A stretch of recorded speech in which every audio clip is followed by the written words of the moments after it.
নমস্কার, 24 ঘন্টায় আপনাদের স্বাগত। আপনাদের সঙ্গে রয়েছে আমি কুনাল। জম্মু কাশ্মীরের পাম্পোরে সেনা কনভয়ের ওপর জঙ্গি হামলায় মৃত্যু হয়েছে 3 সেনা জওয়ানের। পুলওয়ামা জেলার পাম্পোর শহরের কাছে আজ দুপুরে সেনা কনভয়ের ওপর হামলা চালায় জঙ্গিরা। এরপরেই উধাও হয় হামলাকারীরা। পুরো এলাকা ঘিরে রেখেছেন নিরাপত্তা বাহিনী। চলছে হামলাকারীদের খোঁজে তল্লাশি।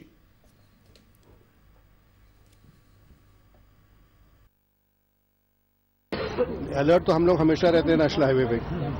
तो और आज जो हुआ उसमें आर्मी वालों ने भी रिटेलिएट किया, सिक्योरिटी फोर्सेस ने भी रिटेलिएट किया। Terrorist was forced to run away. मैं इधर से आ रहा था, बनाल से आ रहा था। मैंने अपने घर का गेट खोला, गाड़ी पार करनी थी घर में। तो जो ही मैंने अंदर गाड़ी पार की तो पीछे से फायरिंग की आवाज आ गई। जब मैंने देखा तो पीछे मैं देख रहा तो लोग भाग रहे, उधर इधर आर्मी उधर से पीछे से भाग रहे। पता ही नहीं चल रहा था कि कौन कहां से जा रहे थे, मगर फायरिंग जबरदस्त हो गई वहां पर। এই মুহূর্তে আমাদের সঙ্গে রয়েছেন আমাদের প্রতিনিধি কমলিকা সেনগুপ্ত টেলিফোনে। কমলিকা, এখনো কি এই মুহূর্তে তল্লাশি চলছে, কি জানা যাচ্ছে? দেখো, এখন অব্দি তল্লাশি চলছে, কিন্তু যে অ্যাটাকটা হয়েছে আড়াইটের সময়, যখন সিআরপিএফ কনভয় টহল দিচ্ছিল, তখনই আচমকা হামলা হয় এবং এই সিআরপিএফ এর যে কনভয় তাতে কিন্তু আগুন লেগে যায়। অর্থাৎ অ্যাটাকের যেভাবে অ্যাটাক করা হয়েছে এমন কিছু ছোড়া হয় সে এটাকে, যাতে আগুন লেগে যায়। এবং তাতেই যেটা আমরা জানতে পারছি যে 3 সেনাবাহিনী 3 মৃত্যু হয়, কিন্তু সেটা করে দেওয়ার পর যারা টেররিস্ট জঙ্গিরা কিন্তু পালিয়ে যায়। কিন্তু এই যে এন্টায়ার যে জায়গাটা সেটাকে কর্ডন করে রাখা হয়েছে এবং তল্লাশি চলছে সমস্ত জায়গায়, এর আশেপাশের এলাকায়। কিন্তু এখন অব্দি কোনো টেররিস্টকে নিউট্রালাইজ করা যায়নি। হঠাৎই আচমকা এই পুলওয়ামার এই পাম্পোরের শহরের কাছাকাছি এই হামলা হয়। কমলিকা, ধন্যবাদ। কমলিকা সেনগুপ্ত আমাদের সঙ্গে ছিলেন টেলিফোনে, আমাদের প্রতিনিধি। এই মুহূর্তে আমাদের সঙ্গে টেলিফোনে রয়েছেন জেনারেল শঙ্কর রায়চৌধুরী। আপনাকে স্বাগত 24 ঘন্টায়। জেনারেল রায়চৌধুরী, বারবার এই ধরনের ঘটনায় যখন পাল্টা হামলা বা পাল্টা যুদ্ধের প্রশ্ন আসে, কিন্তু তারপরে আমরা যে ঘটনা দেখছি, এই ধরনের ঘটনা ঘটছেই। আপনি কিভাবে দেখছেন পরপর ঘটে যায় ঘটনাগুলিকে? আমি দেখছি, কারণ এই ঘটনাগুলো ইন্ডিভিজুয়াল ঘটনাগুলো চট করে করা যায় না। তার মানে এই যে হামলাটা এখন হলো, এবং তার আগে বোধহয় এই এলাকাতেই আরো একটা হয়েছিল প্রায় এরকম ঘটনা।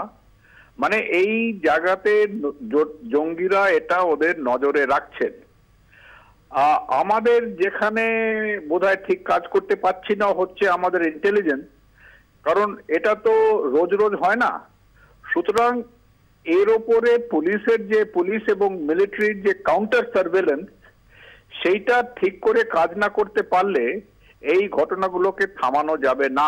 1। 2 নম্বর, যখন দেখা যাচ্ছে এইটা একটা ডিস্টার্ব স্ট্রেচ, তখন এই রাস্তা দিয়ে কিংবা এই রাস্তার এই অংশ দিয়ে যখনই কোনো গাড়ি যাবে, মিলিটারি গাড়ি, সেগুলো ইন কনভয় যাবে, রোড ওপেনিং প্রসিজার হবে এবং এগুলো পিকেট করে, দরকার পড়লে পিকেট করে গাড়িগুলোকে পার করানো হবে। টেলিভিশনের ছবিতে যা দেখা যাচ্ছে, এইটা একটা বাজারের মধ্যে দিয়ে যাচ্ছে, যা দেখানো যাচ্ছে, যদি সেই জায়গাটাই হয়, একটা বাজারের মধ্যে দিয়ে যাচ্ছে। সুতরাং যদি এটাকে স্যানিটাইজ করে এর মধ্যে দিয়ে গাড়ি পাস করাতে হয়, এটা অবভিয়াসলি একটা জায়গা যেখানে এই রকম অ্যাটাক হওয়ার সম্ভাবনা থাকে। তাহলে এখানে সিভিল মেজারের জন্য এখানে কারফিউ করে দিতে হবে। যখন গাড়ি যাচ্ছে এখানে পিকেটিং করতে হবে, এবং সবচেয়ে বড় কথা, ইন্টেলিজেন্স আরো জোরদার করতে হবে। কারণ যেটা মানে মনে রাখা দরকার কি, এইগুলো অফ দ্য কাফ যেতে যেতে অ্যাটাক হয় না, এগুলো প্রস্তুতি করে তাক লাগিয়ে বসে থাকে। এবং সেইটাকে যদি রুখতে হবে তাহলে আমাদের ইন্টেলিজেন্স এবং আমাদের সিকিউরিটি সেইভাবে করতে হবে। একটু হার্শ মেজার দরকার, কিন্তু সেটা করতে হবে।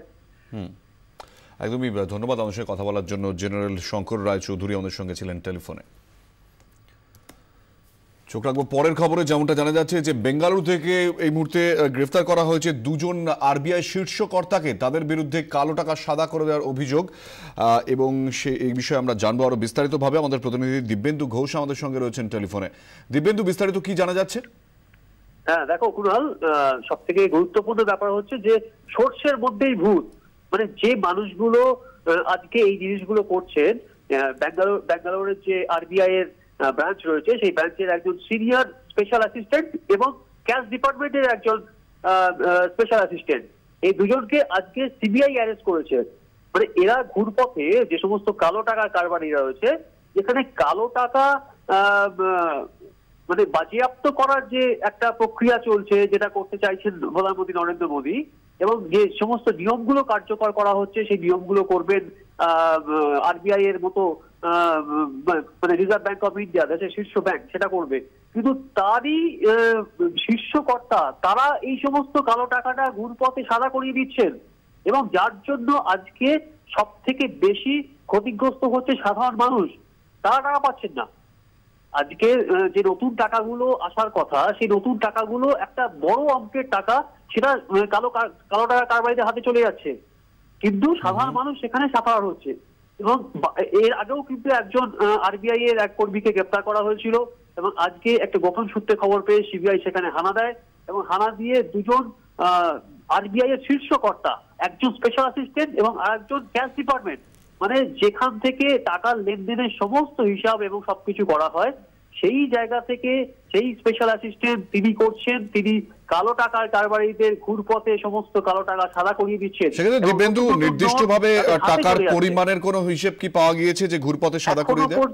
হ্যাঁ, দেখো কুণাল, সিবিআই অফিসিয়াল যারা, মানে সেন্ট্রাল ব্যুরো অফ ইনভেস্টিগেশনের যে সমস্ত গোয়েন্দারা, তারা তাদের জিজ্ঞাসাবাদ করছেন, তারা জানার চেষ্টা করছেন ঠিক কত পরিমাণ টাকা আরবিআই এর বেঙ্গালুরু শাখা থেকে কত পরিমাণ টাকা কালো টাকা সাদা করিয়ে দেওয়া হয়েছে, সেই হিসাবটা কিন্তু তারা জানার চেষ্টা করছেন এবং তাদের এখন জেরা করছেন। দিব্যেন্দু, ধন্যবাদ। দিব্যেন্দু ঘোষ আমাদের প্রতিনিধি, এই মুহূর্তে টেলিফোনে আমাদের সঙ্গে ছিলেন।